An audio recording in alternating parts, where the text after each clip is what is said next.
রাজনৈতিক সমীকরণ কি ফের বদলাতে চলেছে? কেন এমন কথা বলছি বলুন তো?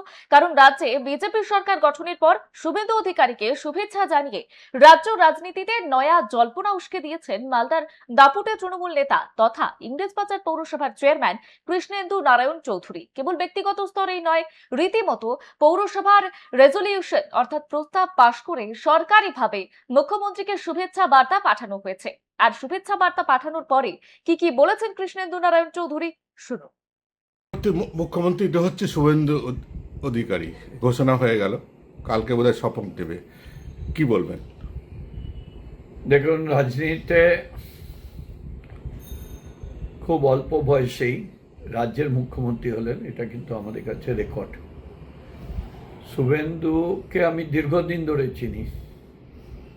শুভেন্দুর বাবার সঙ্গে আমরা রাজনীতি করতাম আগে, যখন ও চেয়ারম্যান ছিল আমিও চেয়ারম্যান ছিলাম, কিন্তু আমাদের মধ্যে ফ্রেন্ডশিপ একটু নিয়ে আমরা মেলামেশা করতাম।